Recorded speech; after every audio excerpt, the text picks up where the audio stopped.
santri yang hafal Quran.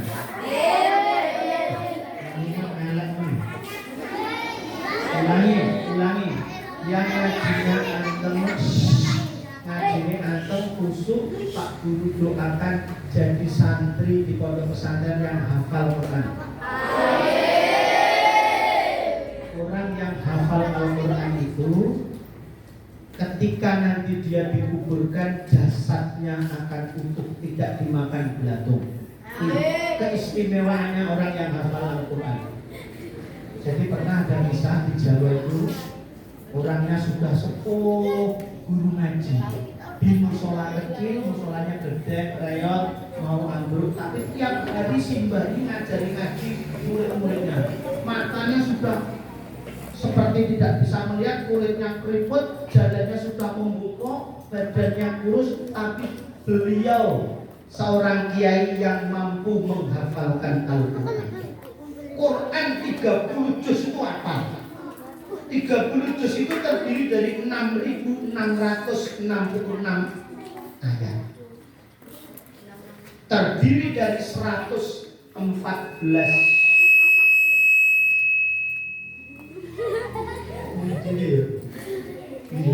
itu lo ada kesalahan Kristi. Oh, naik.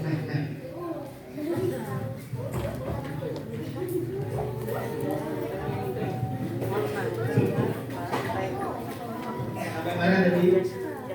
Kisahnya orang hafal Quran ya? Quran bisa dihafalkan, nggak bisa.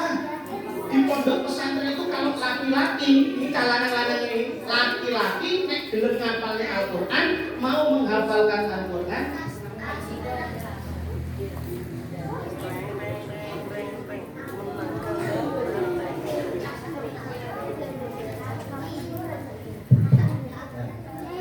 laki-laki ini kalau mau menghafalkan Al-Quran hanya membutuhkan waktu 3 tahun saja kalau di pesantren. Siapa yang mau?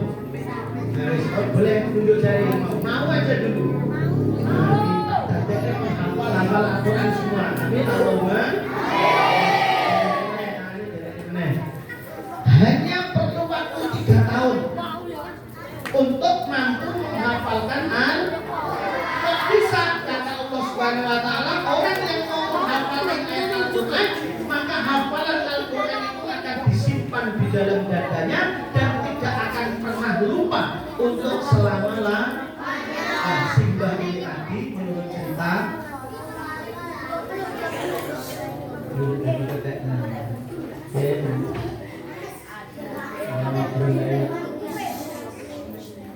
Simbah Nabi setelah usianya sudah ratusan tahun, usianya belum meninggal dunia. Suatu ketika beliau meninggal dunia dalam keadaan sujud sholat. Orang meninggal dunia dalam keadaan bersujud menyembah Allah Subhanahu wa Ta'ala, dan mesti masuk surga. Mesti masuk, karena meninggalnya dalam keadaan sholat. Lagi sholat meninggal, luar biasa. Begitu beliau sudah meninggal, santrinya melihat, Abah kok sujud gak bangun-bangun? Ditungguin subuh ya, waktu subuh, tungguin. Sudah jam 6 kok masih sujud? Dilihat lagi setengah 7, kok masih sujud? Penasaran akhirnya santrinya mendekati abahnya. Begitu dibangunkan, Abah, ini sudah siang, Abah. Begitu dipegang pundaknya langsung jatuh. Belak innalillahi. Santrinya langsung kumakan.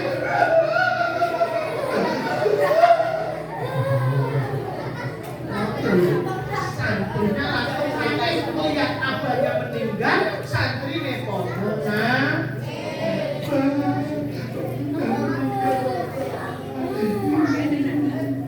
Sama kalau kita ini tinggal mati orang tua kita pasti nangis ya. Nangis ya. Pulang yang berumah tahu bapaknya sudah meninggal. Nangis gak kira-kira? Sedih gak? Bapak, tangguh bapak, bangun pak. Gak bisa bangun. Dipegang hidungnya sudah gak ada napasnya lagi. Akhirnya santri Jopo, ya jasadnya orang yang hafal Al-Quran ini ternyata baunya harum. Baunya harum. Badannya ini baunya harum sekali, kemudian dikuburkan. Singkat cerita, setelah dikuburkan, semua santrinya pulang. Selang beberapa tahun ada renovasi makam. Makamnya mau direnovasi. Dan kebetulan makam Abah ini pas kena renovasi. Ini sudah 3 tahun dikuburkan. Dibongkar makamnya. Terkejut. Begitu dibongkar makamnya, anak ini hafal Al-Quran. Dibongkar makamnya. Penggalinya ini pelan-pelan digali, takut kalau ngenain. Gitu, pelan-pelan. Begitu makamnya dibongkar ini, subhanallah, luar biasa. Dibuka makamnya, biasanya kalau dibuka makamnya kan buat pocong banget. Tidak. Apa yang terjadi? Kain kafan yang digunakan untuk membungkus Abah itu ternyata masih utuh, tidak dipangan sama rakyat. Begitu utuh, dikiranya ini sudah jadi tulang belulang. Orang ini kalau meninggal dunia itu 3 hari sudah mulai kabur, 7 hari nanti perutnya sudah mulai pecah, 40 hari daging tulang-tulang itu sudah daging kulit-kulitnya sudah dimakan sama ular. Nah 100 hari sudah jadi tulang. Sudah 100 hari sudah jadi tulang. Apalagi kalau sudah 3 tahun dan jadi sempurna. Ini Abahnya dibuka, kain kafannya dibuka, masih utuh kulitnya. Kulitnya masih utuh dan seperti dalam keadaan tersenyum. Loh, inilah hebatnya orang yang hafal. Siapa yang mau hafal Al-Quran? Semuanya mau saya doakan nanti mondok bisa hafal Al-Quran. Dulu 4 tahun yang lalu, 4 tahun yang lalu ada santri siswa SD ini ikut pesantren kilat seperti ini. Namanya Muhammad Sifaul Umam. Ada yang kenal ya? Masa nggak kenal Mas Umam? Mas Umam, rumahnya situ. Dulu ikut pesantren kilat seperti ini. Doanya sama. Ayo saya ngajinya tenanan, yang ngajinya serius. Pak Guru doakan jadi santri beneran. Lulus kelas 6, minta mondok di Jawa. Ini nggak tanggung-tanggung loh. Kelas 6, anaknya itu masih kecil. Ya, menunggu jenenge, adik Mas Paja ini sama. Pati.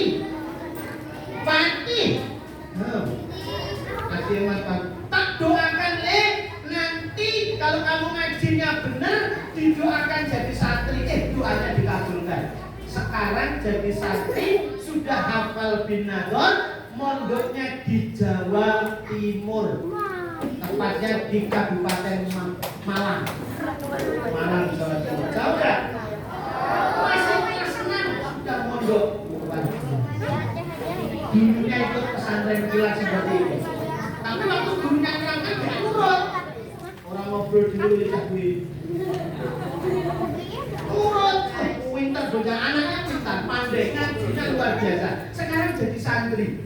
Sudah hatam bin Nador, kemarin wisuda, ya. Dulunya pernah sekolah di sini. Terus lagi banyak, tidak perlu aku sebutkan semua, yang jadi santri beneran beda-beda. Dulu ikut pesantren. Ada yang pesantren kita malah gawe tato, tangannya ditato yang bubur-bubur. Lah kok bubur ini kok malah jadi garong. Mlebu nang TV disiarke nang patroli, ada orang kehilangan sepeda motor, dicuri oleh oknumnya berinisial A. Orang ngerti iki biyen iki waktu pesantren iki gaene tukang gaweni tatok ning tangane. Enak ora? Heh? Lha, lek sing gambare iki ono tatoke. Berarti wilang. Apa jenenge? Oh, penjahat. Awake ditato mobil iki gambare ora sing kene iki gambare misalnya apa? Ono jengking. Oh. Lah kok tenan? Ini sekolahnya yang suka gambari tangan-tangannya ini. Nanti begitu lulus sekolah malah jadi wong lek jadi wong nakal kuwi dicekel polisi. Seneng ora dicekel polisi? Ora. Tangannya berubah meneh. Ayo, duduknya lupa. Karena belum pernah jadi santri begitu. Kalau jadi santri dia enggak bergerak-gerak tangannya. Nah, Alkisah singkat cerita, Mbak Yai ini diberikan keistimewaan, jasadnya tidak dimakan oleh belatung, jasadnya tidak hancur karena beliau hafal Al-Quran. Nah, mudah-mudahan kalian semua bisa hafal Al-Quran. Nah, sekarang hari ini kita belajar jadi santri. Materi yang akan Pak Guru bawakan hari ini adalah tentang keimanan. Nah, sampai jam berapa Pak Ustaz? Ketika waktu udah habis ya? Waktunya udah habis sih? Itu ya? Balik? Pulang? Kalau santri kisah gawe semuanya balik. Nih, siapa yang mau pulang? Semuanya mau pulang? Pak Guru izinkan pulang, tapi nanti begitu bagi rapot, dibuka rapotnya tidak naik kelas. Ayo, sampai jalan. Itu. Nah, ya cepat mau oke kok. Nanti kan banyak.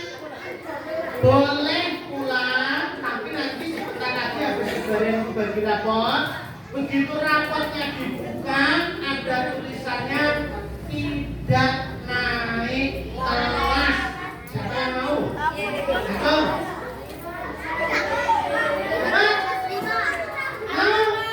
Mau gak naik kelas? Oh, alah ngantuk udah ya. Hah? Nah, sekarang dibalik.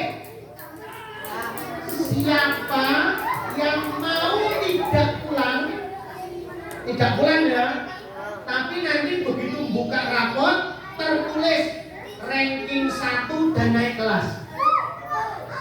Kamu bilang tadi ini. Ini naik kelas tuh. Saya kurang aja berarti nggak naik kelas ini. Foto mana difoto? Difoto. Berarti saya kurang aja nggak naik kelas. Nah, ini kurang aja. Nah, wes. Berarti berjanji tidak pengen tangannya di tempat. Sekarang Pak Guru akan menyampaikan materi tentang keimanan.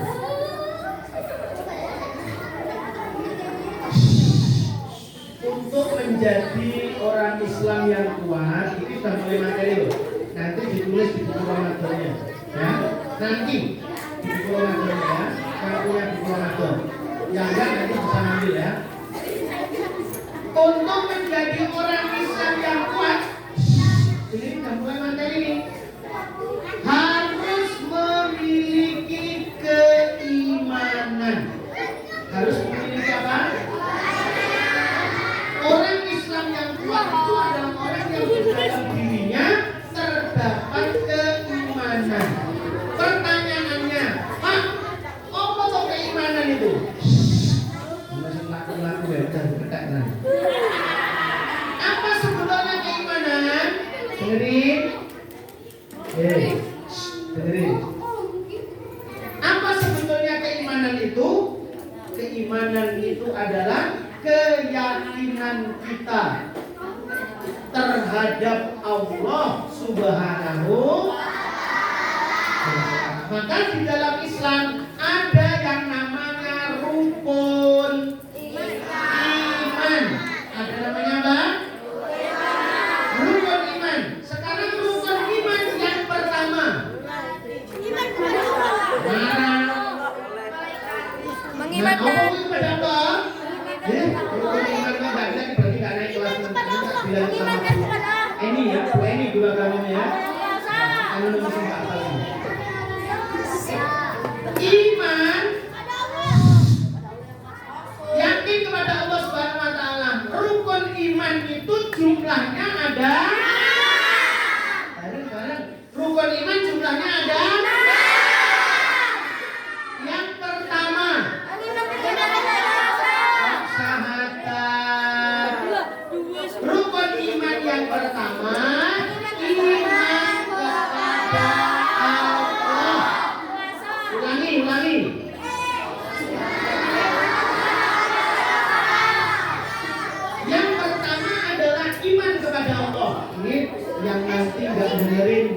kan bener-bener nanti kalau nilai agamamu dapat 50 berarti tidak naik kelas.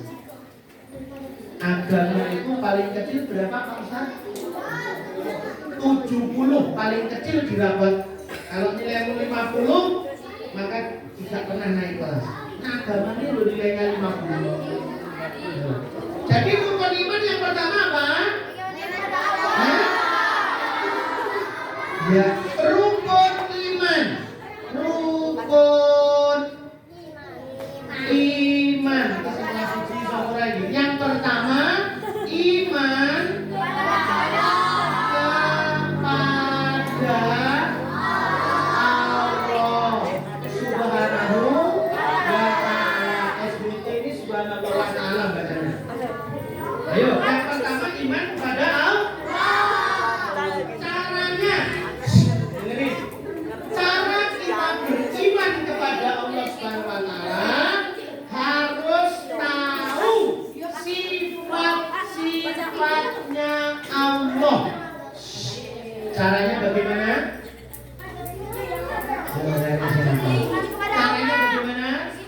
Harus tahu sifat-sifatnya Allah. Ulangi. Harus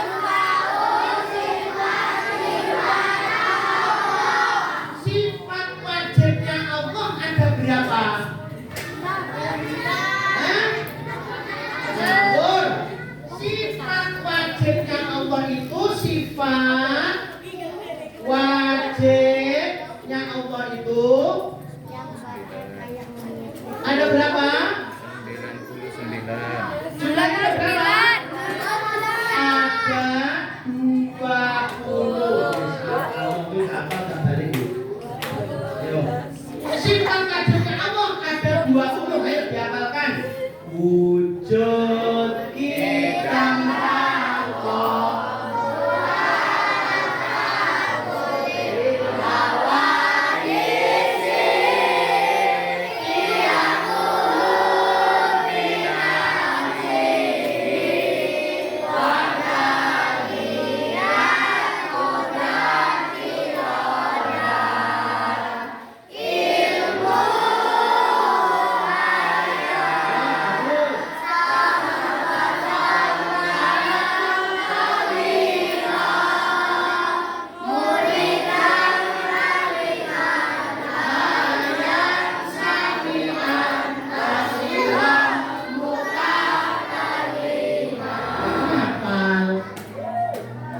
Ada berapa lagi? Ada 20 sifat wajibnya Allah. Kalau kalian tahu, anak-anak tahu sifat wajibnya Allah ada 20, berarti ada iman di dalam diri kita.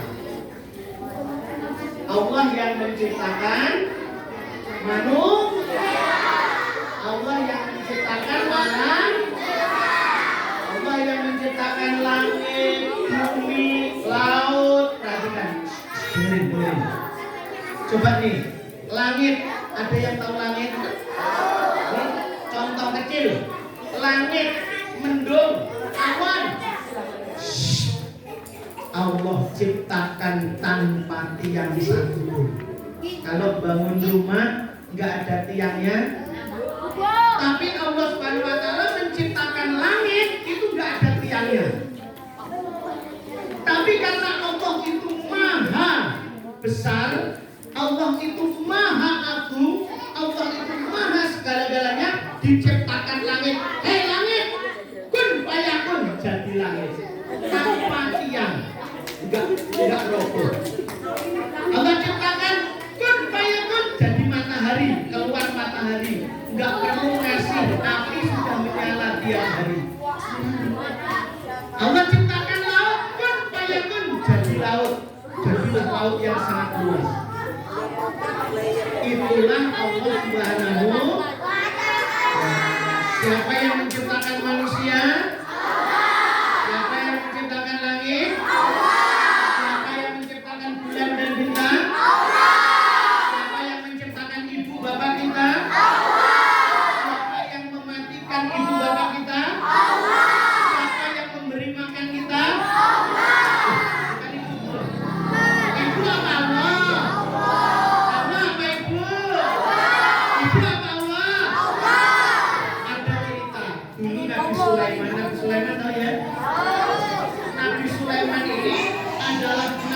nabi yang paling kaya, hartanya banyak, duitnya banyak, punya kerajaan besar. Dan Nabi Sulaiman ini Allah berikan mukjizat. Siapa yang tahu mukjizatnya Nabi Sulaiman? Enggak ngerti melihat? Ya, Mas, apa Mas? Ada kau binatang. Mukjizatnya kok betul sih kamu? Nabi Sulaiman punya kelebihan, dan mukjizat itu kelebihan yang diberikan Allah. Bisa berbicara dengan semua binatang. Ngomong sama ular bisa, ngomong sama burung bisa, ngomong sama semut bisa. Maka semut itu kata Nabi Sulaiman, semut itu diabadikan dalam Al-Quran, tidak boleh dibunuh. Awas, hati-hati.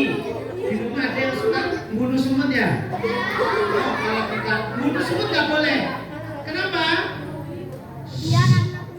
Semut ini juga makhluknya Allah. Kadang-kadang di rumah itu musim semut pakai api, dibulakan, biar semutnya mati. Nggak boleh, kasihan.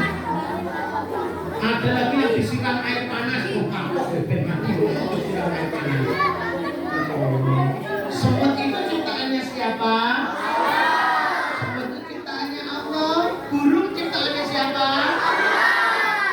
Burung kok bisa terbang? Siapa yang membuat bisa terbang?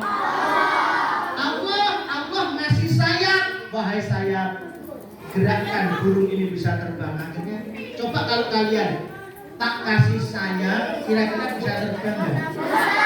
Nah, burung misalkan di rumah lagi motong ayam, terus sayapnya nggak dibubuti, sayapnya tak potong kecil gitu, terus tak tempelin di sinimu, bisa terbang?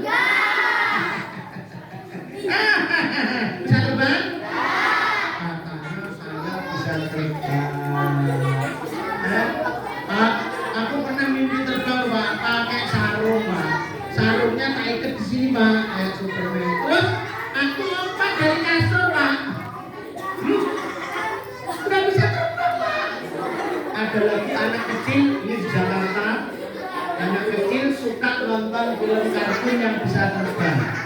Pas mamanya lagi berangkat kerja, si anak kecil ini pakai kain apa namanya, horden. Rumahnya di apartemen lantai 50. Tinggi nggak? Tinggi nggak? Karena dia berhayal pengen terbang keluar dari jendela. 50. Tingginya luar biasa. Lompat begitu nyampe bawah ini langsung keluar dari jendela. Meninggal. Manusia nggak bisa terbang. Walaupun pakai sayap.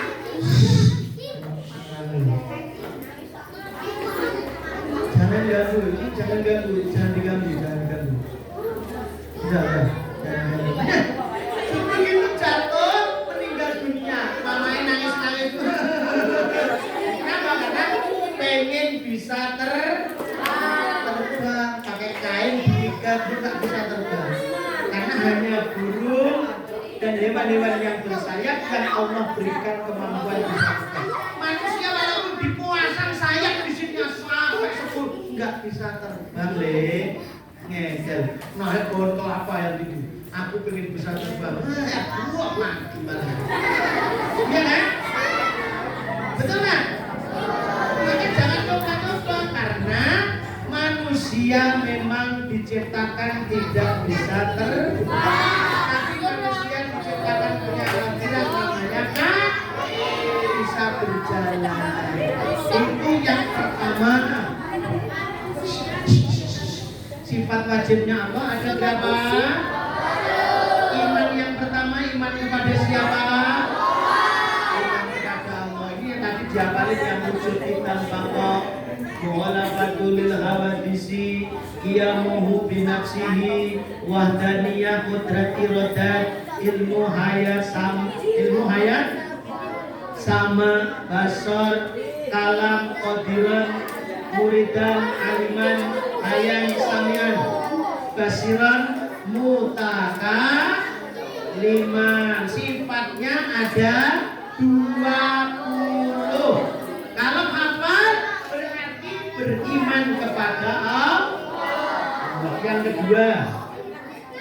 Nah, yang kedua iman kepada pintar kepada malaikat. Iman yang kedua iman kepada malaikat. Pertanyaannya, malaikat ini adalah makhluk yang diciptakan oleh Allah. Malaikat terbuat dari apa? Malaikat Allah ciptakan dari cahaya. Wahai cahaya, kata Allah Subhanahu wa Ta'ala, kalau mau menciptakan sesuatu itu hanya mengucapkan kun fayakun. Cahaya kun fayakun jadi malaikat, maka akan jadi malaikat. Jumlahnya malaikat ini ribuan. Jumlahnya sangat banyak. Ayo sebutkan nama-nama malaikat. Yang pertama malaikat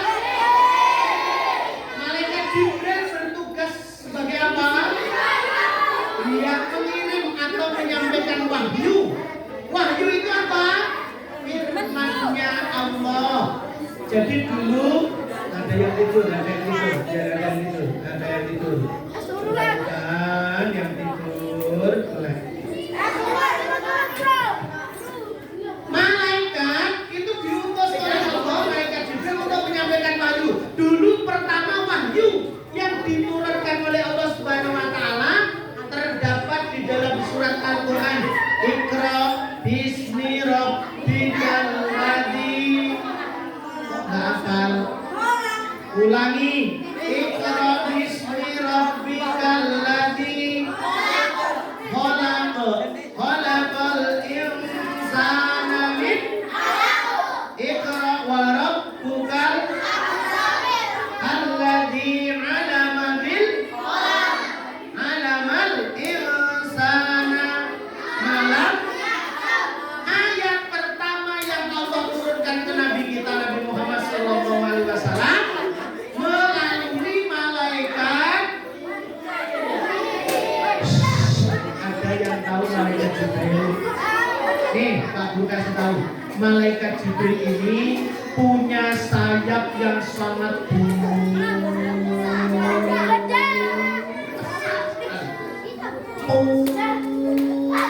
panjang sekali. Jadi kalau malaikat Jibril ini membentangkan sayapnya begini. Malaikat Jibril. Malaikat Jibril itu kalau mau datang lagi bentangkan sayapnya begini.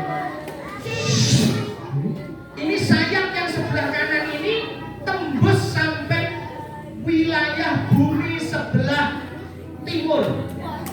Kalau gini, sampai ke timur sana, pol. Dunia itu pol diginiin sama sayapnya malaikat Jibril. Yang sebelah kiri diginikan lagi, pol sebelah barat.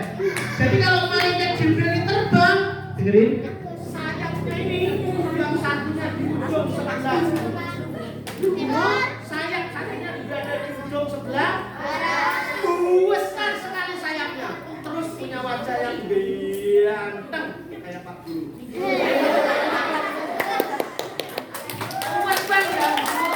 Allahu Akbar. Kalau terbang kayak apa malaikat Jibril? Besar.